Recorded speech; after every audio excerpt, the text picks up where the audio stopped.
this one. Good morning. My name is Steve Morgan, and I am interviewing Jim Carpenter regarding Office of Personnel Management issues affecting the veterans community. In the December 2010 American Legion magazine, an article appearing entitled "The Federal Hiring Gauntlet." The issue deals with hiring roadblocks currently experienced by veterans. Now, Jim, let me be the first to say we thank you for taking the time to enlighten us. I'm going to turn it over to you. Steve, I'd like to again thank you for allowing me to not just voice my opinion, but get this information out to our brothers and sisters in arms who have defended this great nation. Jim, who is the USAJobs.gov? The USAJobs.gov is actually the portal, as we say, or the face of the Office of Personnel Management. It seems that government agencies have now been consolidated into a vacuum where if you're applying for a government job, you need to go through USAJobs.gov, which diverts you to the OPM and to other agencies. But again, this is the face of personnel management. I see. And I heard that an article just come out on from the American Legion regarding certain issues into hiring practices of OPM. Can you just please expound on that for us today?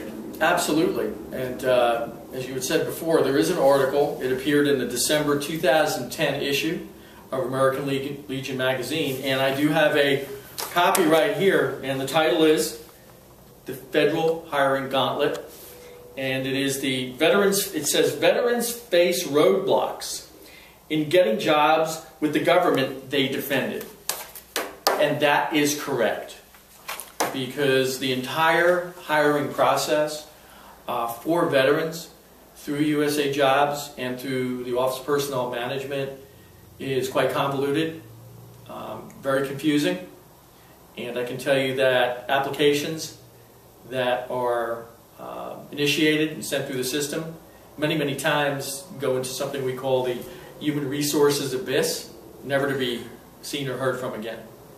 And now, Jim, have you yourself applied for some of these applications? Yes, I have. I've applied for quite a few positions, as a matter of fact. 68, in fact, over a 3.5-year period. I see. And what does one go through? If you can just bring us from the beginning, you fill out your application. First of all, how do you obtain an application? Do you go online, or do you go in person, or how does this come about? Very good question. Years ago, it used to be offices used to be set in different locations where you could do a walk-in and fill out an application and hand in copies of your paperwork, DD-214, resume, qualifications. Now, because of USAJobs.gov, you go through this portal. What happens is you'll go through, you'll search for jobs. First you'll start a profile. So you have your profile. You search for jobs. You can save those jobs if you don't want to work on them at that point. I see. You'll then click that job. It will give you a qualifications, education, and detail. It says apply now. So you would click that, and that initiates the hiring process. Sometimes it's right through OPM. Other times that may divert you to another agency, such as Department of Interior, U.S. Navy, whatever. But once you start initiating the process, you have to detail a resume. You have to attach additional paperwork, especially if you're a veteran. DD-214, military transcripts, educational transcripts. If you're a disabled vet, your veteran disability letters in a PDF format, and then you submit it to the agency. I see. OPM. Right. What's your experience with the military, if you could tell us? 16.5 years, dual service, U.S. Navy, CB, and United States Air Force wing historian and project manager. That's quite commendable on that. And how many applications have you yourself applied for? As I had said, 68. 68. Out of those 68, 4 referrals, 1 interview over a 3.5-year period. Remarkable. Remarkable and disheartening. And actually, to veterans, a slap in the face and a disgrace. Because I'm not the only one that has applied. I have, you'll see here on the desk here, we have some correspondence from some veterans with jobs also. We have one individual here, close to me, he's got 49 that he's applied for over a 2-year period and has received 2 referrals, no interviews. Yet, he's qualified for many positions through his military experience of over 23 years. Wow, amazing. Yeah, it is amazing. And how many have you yourself been able to get a response from them? The one from the interview. One time I did contact the number on the form, and I did get someone, and they just told me that they received my information, that the status would be updated. After that, the person, I tried to call again, the person then said that they are no longer with the Office of Personnel Management, and to call, email, or write. I tried all 3. I left a message, I emailed, and I wrote letters, and I've done this on multiple occasions for other jobs and have received no response. Wow. These are phone numbers that ring to nowhere, emails that go to nowhere, and letters we wish we knew where they go. Amazing. Have you spoke to other veterans and to what have they gone through? Did they tell you yourself? Absolutely. And these are some of the files, like I said, that we have here. I mean, I have a lot of these are disabled vets, dual service veterans. I have one individual here that a youngster, Iraqi freedom, and was told to take off his military experience off of his resume.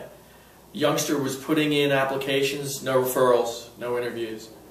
Do you know, as soon as he took off his military experience and ramped his, or skewed it toward more of a corporate, away from the military, do you know he started to receive referrals and he was eventually hired? But isn't that a disgrace that veterans are being told to, quote, detail or skew up their resume, but take off their military experience? So what you're saying, in fact, that it serves as a handicap Absolutely. to put on their veteran status. Absolutely. And we've been told this directly from a few people in the know, in human resources and the Office of Personnel Management, who wish at this point to remain anonymous because of the position they're in. They've been told that many times, if you're applying, we need to dumb down our resumes. Dumb down. That's again telling us that we should not be proud of both our military service and the experience we've gained in the private sector. So, what message is that sending to the veterans community? You don't want us to put our military service on there. You want us to, quote, dumb down our resumes. And they say, well, we really want you to detail it toward the job.